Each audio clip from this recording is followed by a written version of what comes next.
Hello दोस्तों, नमस्कार। कैसे हो आप सभी लोग? मुझे उम्मीद है कि आप सभी लोग बहुत ही अच्छे, स्वस्थ, मस्त और ज़बरदस्त होंगे। तो दोस्तों, आज मैं आप सभी लोगों के लिए फिजिक्स का टॉपिक वाइज एमसीक्यू लेकर आया हूं, जो रेलवे, एसएससी और सभी स्टेट के एग्ज़ाम्स जिसमें साइंस पूछी जाती है की दृष्टि से बहुत ही महत्वपूर्ण है। तो आज का मेरा पहला टॉपिक यूनिट्स एंड मेजरमेंट होगा। तो चलिए, अधिक देर न करते हुए हम अपने टॉपिक की शुरुआत करते हैं। यदि हमसे कोई त्रुटि हो जाए तो आप सभी लोग अपना छोटा भाई या बड़ा भाई समझकर मुझे माफ़ कर देना। तो चलिए, पहला क्वेश्चन आपके स्क्रीन पर ये रहा। कार्य का मात्रक है, क्या कह रहा है? कार्य का मात्रक है। Option A joule, option B newton, option C watt, option D dyne. तो क्या ऑप्शन करेक्ट होगा? कौन सा ऑप्शन? चूँकि हमें पता है कि कार्य का मात्रक क्या होता है, जूल, इसलिए करेक्ट ऑप्शन क्या हो जाएगा? A option will be correct.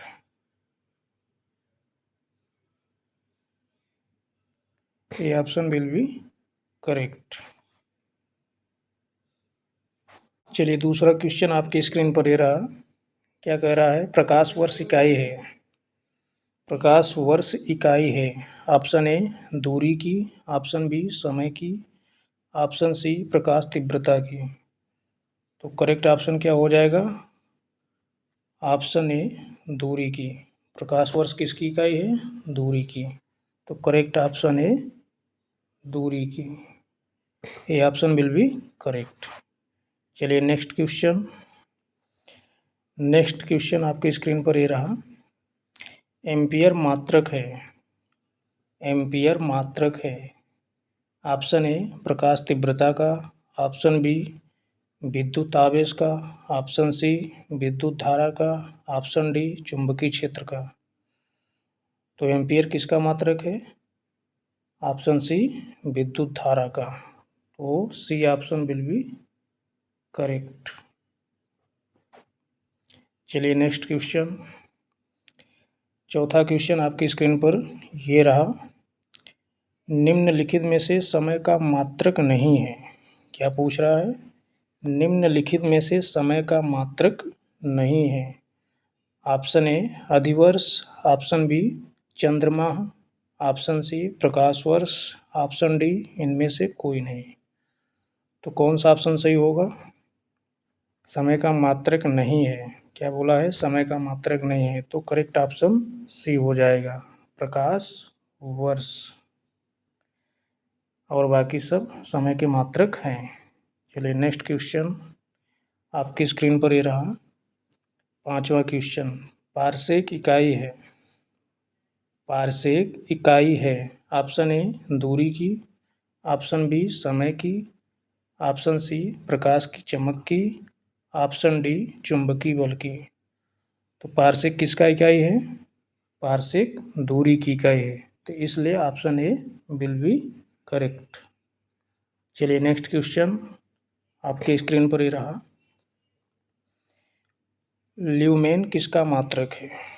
Lumen किसका मात्रक है? ऑप्शन ए ज्योति तीव्रता का, ऑप्शन बी ज्योति फ्लक्स का, ऑप्शन सी ए और बी दोनों का, ऑप्शन डी इनमें से कोई नहीं। तो लुमेन किसका मात्रक होता है? ज्योति फ्लक्स का। इसलिए option B will be correct. चलिए, नेक्स्ट क्वेश्चन। नेक्स्ट क्वेश्चन क्या है? पास्कल इकाई है। पास्कल इकाई है। ऑप्शन ए आर्द्रता की, ऑप्शन बी दाब की, ऑप्शन सी वर्षा की, ऑप्शन डी तापमान की। तो पास्कल किसकी इकाई है? दाब की। इसलिए correct option B, B will be correct. चलिए, नेक्स्ट क्वेश्चन। नेक्स्ट क्वेश्चन क्या है? कैंडिला मात्रक है। कैंडिला मात्रक है। ऑप्शन ए ज्योति फ्लक्स, ऑप्शन बी ज्योति प्रभाव, ऑप्शन सी ज्योति दाब, ऑप्शन डी ज्योति तीव्रता। तो कैंडिला किसका मात्रक होता है? ज्योति तीव्रता का। इसलिए option D will be correct. चलिए नेक्स्ट क्वेश्चन आपके स्क्रीन पर ये रहा। क्या कह रहा है, यंग प्रत्यास्था गुणांक का एसआई मात्रक है। कौन सा मात्रक पूछ रहा है, एसआई मात्रक। तो ऑप्शन ए डाइन पर सेमी, option B newton per metre, option C newton per metre square, option D metre square प्रति सेकंड। तो कौन सा ऑप्शन करेक्ट होगा, क्योंकि यंग प्रत्यास्था गुणांक का जो मात्रक होता है वह न्यूटन पर मीटर स्क्वायर होता है, इसलिए option C will be correct, newton per metre square. चलिए नेक्स्ट क्वेश्चन क्या कह रहा है, निम्नलिखित युग्मों में से किन भौतिक राशियों के समान बेमी सूत्र नहीं है। क्या कह रहा है, फिर से पढ़ते हैं। निम्नलिखित युग्मों में से किन भौतिक राशियों के समान बेमी सूत्र नहीं है, मतलब जितने भी ऑप्शन हैं इनमें से कौन सा जो ऑप्शन है वह मैच नहीं कर रहा है, मतलब उसका बेमी सूत्र एक समान नहीं है। तो पहला ऑप्शन है बल एवं दाब। बल का मात्रक न्यूटन होता है, दाब का मात्रक न्यूटन पर मीटर स्क्वायर होता है। तो ऑप्शन ए ही सही लग रहा है।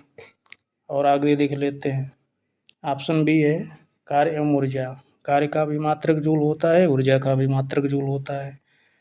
उसके बाद है सी आवेग एवं संवेग। आवेग और संवेग का मात्रक भी सेम होता है, क्योंकि संवेग क्या होता है, मास इंटू वेलोसिटी। इसका मात्रक क्या हो जाएगा, किग्रा मीटर पर सेकेंड, और आवेग का भी किग्रा मीटर पर सेकेंड होता है। ऑप्शन डी क्या है, भार एवं बल। भार एवं बल का भी मात्रक क्या होता है, न्यूटन होता है। तो इसलिए ऑप्शन ए ही करेक्ट होगा, ये मैच नहीं कर रहा है, इसलिए option A will be correct. चलिए नेक्स्ट क्वेश्चन क्या कह रहा है, अदिश राशि है। अदिश राशि है, ऑप्शन ए ऊर्जा, ऑप्शन बी बल आघूर्ण, ऑप्शन सी संवेग, ऑप्शन डी उपरोक्त सभी। तो अदिश राशि कौन सी है, तो ऑप्शन ए ऊर्जा, क्योंकि ऊर्जा में क्या होता है, कोई दिशा नहीं होती है, केवल परिमाण होता है, इसलिए ऑप्शन ए करेक्ट है। चलिए नेक्स्ट क्वेश्चन, निम्नलिखित में सदिश राशि है। क्या कह रहा है, निम्नलिखित में सदिश राशि है। ऑप्शन ए वेग, ऑप्शन बी द्रव्यमान, ऑप्शन सी समय, ऑप्शन डी लंबाई। तो करेक्ट ऑप्शन क्या होगा, ऑप्शन ए वेग। वेग क्या है, सदिश राशि है, इसलिए option A will be correct. और बाकी सब क्या हैं, सब अदिश राशि हैं। चलिए नेक्स्ट क्वेश्चन क्या है, पदार्थ के संवेग और वेग के अनुपात से कौन सी भौतिक राशि प्राप्त की जाती है। क्या कह रहा है, पदार्थ के संवेग और वेग के अनुपात से कौन सी भौतिक राशि प्राप्त की जाती है। तो कौन सी राशि प्राप्त होगी, संवेग क्या होता है, P बराबर क्या होता है, m इंटू भी होता है, और वेग दिया है, वेग से क्या करेंगे, डिवाइड कर देंगे, तो वेग से वेग कैंसिल हो जाएगा, बचेगा क्या, मास। इसलिए करेक्ट ऑप्शन क्या हो जाएगा, सी, यानी पदार्थ के संवेग और वेग के अनुपात से क्या प्राप्त होगा, द्रव्यमान प्राप्त होगा, इसलिए C option will be correct. चलिए नेक्स्ट क्वेश्चन क्या कह रहा है, जब 2 kg वाले द्रव्यमान पर 5 न्यूटन का बल लगाया जाता है तो उत्पन्न होने वाला त्वरण होगा। फिर से पढ़ते हैं क्वेश्चन, जब 2 kg वाले द्रव्यमान पर 5 न्यूटन का बल लगाया जाता है तो उत्पन्न होने वाला त्वरण होगा। चूँकि हमें पता है F बराबर क्या होता है, ma, ठीक है। तो क्या दिया है, हमें पूछ रहा है त्वरण निकालना है, तो A बराबर क्या हो जाएगा, F/m। चलिए F/m हो जाएगा, एफ कितना दिया है 5 और एम कितना है 2, कितना आ जाएगा 2.5 मीटर प्रति सेकेंड स्क्वायर। तो कौन सा ऑप्शन होगा करेक्ट 2.5 मीटर पर सेकेंड स्क्वायर, ये ऑप्शन विल बी करेक्ट। चलिए नेक्स्ट क्वेश्चन क्या कर रहा है, किसी भी स्थिर या गतिशील वस्तु की स्थिति और दिशा में तब तक कोई परिवर्तन नहीं होता जब तक उस पर कोई बाह्य बल सक्रिय न हो। यह है ऑप्शन ए न्यूटन का गति विषयक प्रथम नियम, ऑप्शन बी न्यूटन का गति विषयक द्वितीय नियम, ऑप्शन सी न्यूटन का गति विषयक तृतीय नियम, ऑप्शन डी गैलीलियो का गति विषयक नियम। क्वेश्चन क्या कर रहा है, किसी भी स्थिर या गतिशील वस्तु की स्थिति और दिशा में तब तक कोई परिवर्तन नहीं होता जब तक उस पर कोई बाह्य बल सक्रिय न हो यानी एक्टिव न हो। तो ये किसका नियम है, न्यूटन के गति का प्रथम नियम है, यानी न्यूटन का गति विषयक प्रथम नियम है। तो A option will be correct. चलिए नेक्स्ट क्वेश्चन क्या कह रहा है, रॉकेट किस सिद्धांत पर कार्य करता है। क्या कह रहा है, रॉकेट किस सिद्धांत पर कार्य करता है। ऑप्शन ए ऊर्जा संरक्षण, ऑप्शन बी बर्नौली प्रमेय, ठीक है, ऑप्शन सी एवोगाद्रो परिकल्पना, ऑप्शन डी संवेग संरक्षण। तो रॉकेट किस सिद्धांत पर कार्य करता है, संवेग संरक्षण यानी कंजर्वेशन ऑफ मोमेंटम पे। किस पे काम करता है, कंजर्वेशन ऑफ मोमेंटम, इसलिए D option will be correct. चलिए नेक्स्ट क्वेश्चन क्या कह रहा है, अश्व यदि एकाएक चलना प्रारंभ कर दे तो अश्वारोही के गिरने की आशंका का कारण है। ये कह रहा है यदि अश्व मतलब घोड़ा, यदि एकाएक चलना प्रारंभ कर दे तो अश्वारोही के गिरने की आशंका का कारण है। तो ऑप्शन ए जड़त्व आघूर्ण, ऑप्शन बी द्रव्यमान का संरक्षण नियम, ऑप्शन सी विश्राम का जड़त्व, ऑप्शन डी गति का तीसरा नियम। तो अश्व क्या है, विश्राम की अवस्था में है, यानी विश्राम से गति में हो रहा है। तो कौन सा नियम होगा इसमें, गति का, यानी विश्राम का जड़त्व होगा। तो कौन सा जड़त्व का नियम होगा, विश्राम का जड़त्व, इसलिए C option will be correct, क्योंकि वह पहले स्थिर था। चलिए नेक्स्ट क्वेश्चन आपके स्क्रीन पर ये रहा, बल का गुणनफल है। ऑप्शन ए द्रव्यमान और वेग का, ऑप्शन बी द्रव्यमान और त्वरण का, ऑप्शन सी भार और वेग का, ऑप्शन डी भार और त्वरण का। तो बल किसका मल्टीप्लिकेशन होता है, F बराबर होता है m इंटू ए। m क्या है, m मास और ये क्या है एसिलरेशन, ठीक है। तो मास इंटू एसिलरेशन का मल्टीप्लिकेशन है, प्रोडक्ट है, इसलिए option B will be correct. चलिए नेक्स्ट क्वेश्चन क्या कर रहा है, शरीर का वजन यानी भार पृथ्वी की सतह पर सभी जगह एक समान होता है।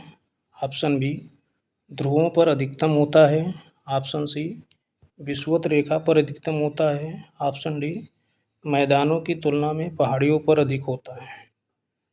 तो जो शरीर का वेट होता है यानी वजन होता है वह ध्रुवों पर अधिकतम होता है, तो इसलिए option B will be correct. चलिए नेक्स्ट क्वेश्चन क्या कर रहा है, किसी मनुष्य का भार पृथ्वी पर यदि 600 न्यूटन है तब चंद्रमा पर उसका भार कितना होगा। ये क्या कर रहा है, किसी मनुष्य का भार पृथ्वी पर यदि 600 न्यूटन है तब चंद्रमा पर उसका भार कितना होगा।